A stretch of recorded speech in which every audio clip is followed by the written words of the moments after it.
Hello, hello, hello. OG Roz in the building. And today's documentary, it is on the one and only Jesse Johnson. That's right, folks. Jesse Johnson of the time.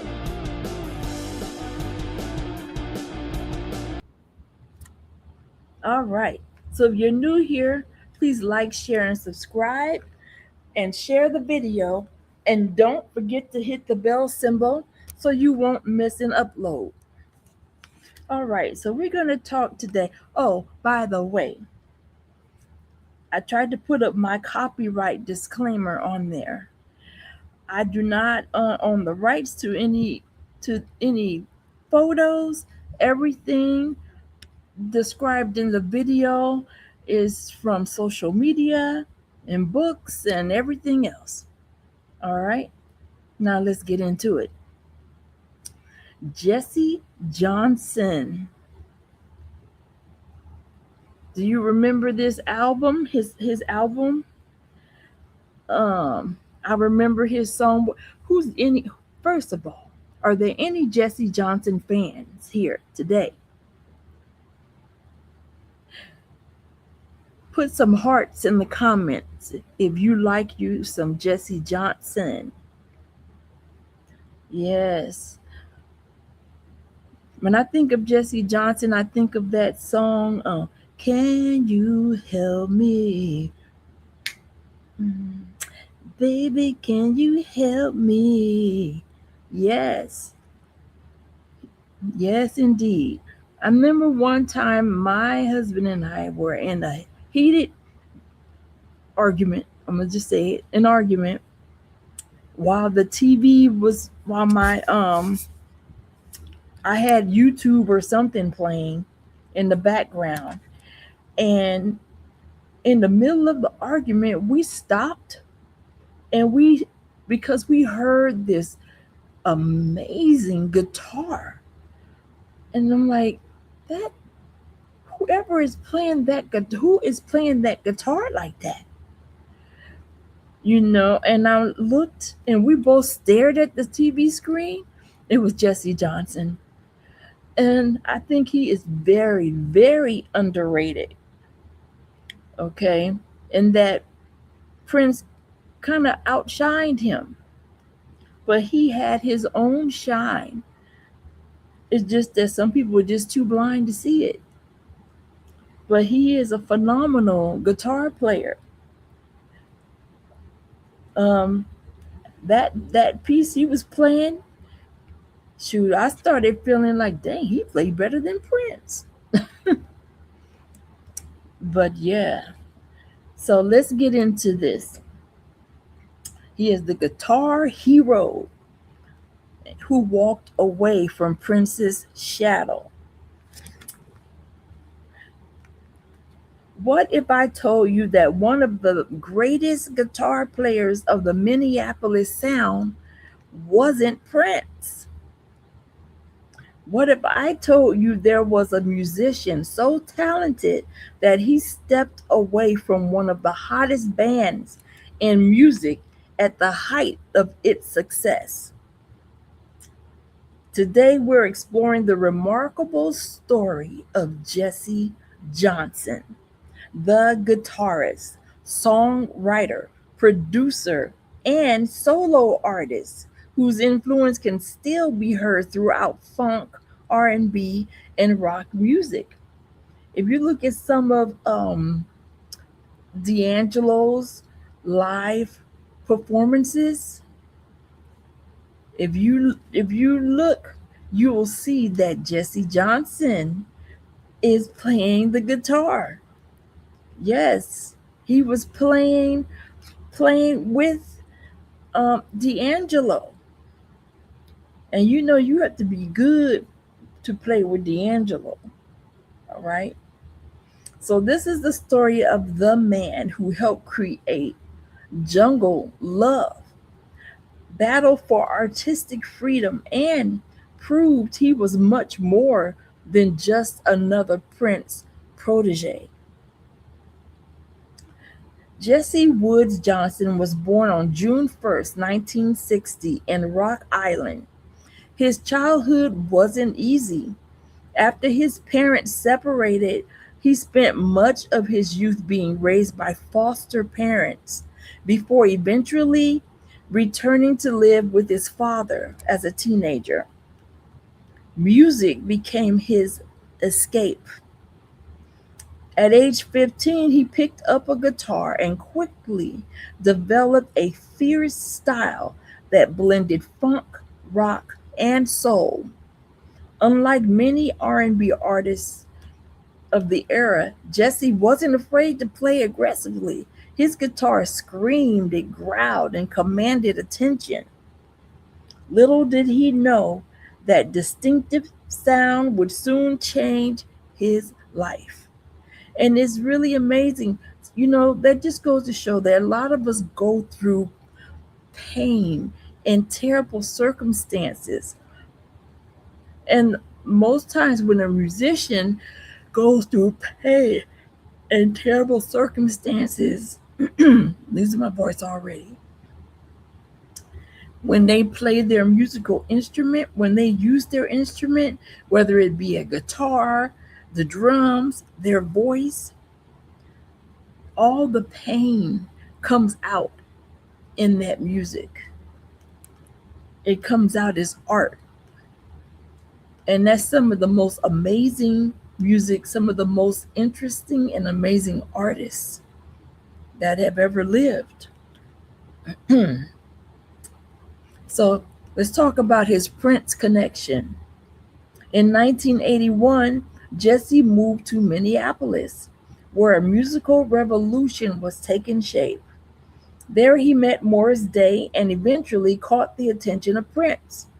Prince was assembling a new band called The Time as an outlet for his funkier musical ideas. Jesse was chosen as the group's guitarist, joining a lineup that included Morris Day, Jimmy Jam, Terry Lewis, Jelly Bean. Jelly Bean Johnson passed away not that long ago. May he rest in peace. And Monte Moore. Hopefully I pronounced that one right. I'm not familiar with who Monte Moore is. Moir. Okay, so The Time quickly became one of the most exciting bands in America. Their style was flashy, their music was funky, and Jesse Johnson's guitar became a crucial ingredient in the band's sound. Purple Rain and Stardom. By 1984, The Time had become stars. Their appearance in the legendary Purple Rain introduced them to millions of fans worldwide. Songs like Jungle Love and The Bird became massive hits. Jesse helped create some of those songs and contributed his signature guitar work. His playing on The Bird remains one of the defining guitar performances of the Minneapolis Sound era. And this is according to Wikipedia. Many fans believed The Time was on the verge of becoming one of the biggest groups in music. But behind the scenes, tensions were growing. Prince didn't want anybody outshining him. So eventually, he had to walk away. At the very peak of The Time's success, Jesse made a shocking decision. He quit. Most musicians would have stayed. Fame, money, and exposure were all within reach. But Jesse wanted creative control. He wanted the opportunity to prove he could succeed on his own. In 1984, he signed a solo recording contract and launched a new chapter of his career. For many fans, it seemed risky. For Jesse Johnson, it was necessary.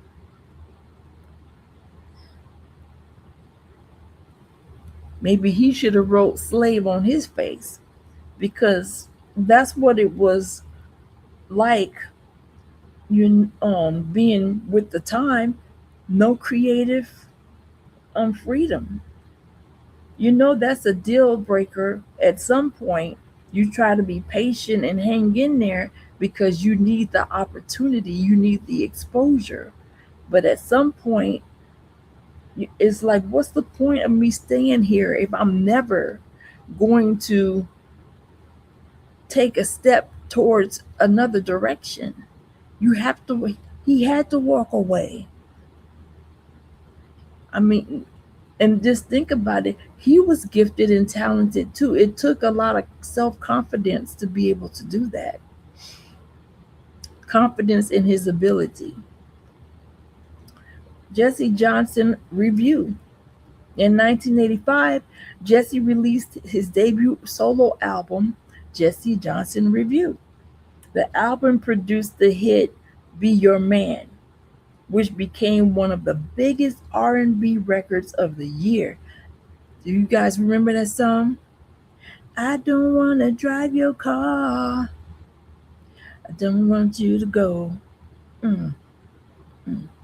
I want to be your man, baby. Oh, oh, oh. Yes. Just about every song on that album was good. Critics praised his guitar playing, songwriting, and stage presence. For the first time, audiences could see Jesse Johnson as more than a member of the time. He was a star in his own right. That's what I'm talking about. Shockadelica. In 1986, Jesse followed up with the album Shockadelica. Hopefully, I'm pronouncing it correctly. I do not remember this album. All right. The project featured the hit song Crazay, a duet with Sly Stone. So y'all go and listen to that if you've never heard it. I've never heard it myself. Many longtime fans consider Shockadelica his masterpiece. Um, the album blended funk, rock, soul, and psychedelia into a sound that felt uniquely Jesse Johnson. While Prince often dominated conversations about Minneapolis music, Jesse continued proving that he belonged in that elite company. Now, I let me take a break right here just to say something that I should have said at the beginning of the video. Um, I have a tendency to talk kind of slow. So if you and I found out a way where you can speed up the the video so that I'll be talking faster. So you can go click on that little settings symbol in the bottom right hand corner of the YouTube video, and then you can scroll down and it'll show you where you can increase the speed of the video. Okay, I haven't figured out how to record it that way, but that is one thing you can do. I think that I know I enjoyed watching my other videos much better when it was sped up. People don't have all day to listen to somebody talking slow. Unless you do, that's fine too. All right, producer and hitmaker. Jesse's talents extended beyond performing. He became a respected producer and songwriter, working with artists including Janet Jackson, Paula Abdul, After Seven, and many others. His fingerprints can be found on some of the most memorable R&B music of the late 80s and 90s. While others chased the spotlight, Jesse quietly built a reputation as a musician's musician. Reunion with the Time. Years later, Jesse reunited with his former bandmates. The original members of the Time came back together for performances and recordings, reminding audiences why they were such a powerful force in the first place. The chemistry was still there, the music was still there, and Jesse's guitar still had that unmistakable fire. I love that. You know, I love seeing groups that started out together reunite years later, and they still have um, that chemistry. It's just nice seeing people like reunite. I would have loved to see Prince and the Revolution reunite. All right, legacy. Jesse Johnson's story isn't just about music. It's about believing in yourself enough to take a risk.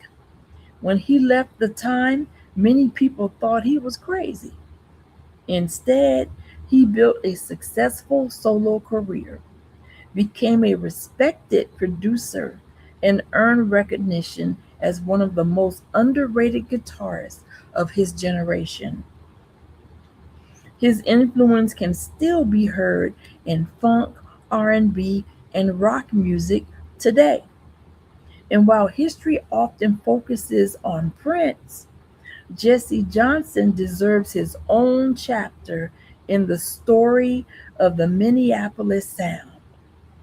And you know, I am so glad, um, Jesse Johnson, that you took that risk. Because if you didn't, there's no way in the world Prince would have let you sing, I wanna be your man, baby. If anything, he would have stole it for himself. So, what do you think? Was Jesse Johnson the most underrated member of the Time? Did he deserve even more recognition as a guitarist and songwriter? Let me know in the comments. And if you enjoyed this documentary, don't forget to like, share, and subscribe, and hit the notification bell for more deep dives into the legends of music history. Closing scripture is in Proverbs 18, verse 16. This is the ESV version. A man's gift makes room for him and brings him before great men. Okay. All right. Thank you so much for watching, and I will see you again next time.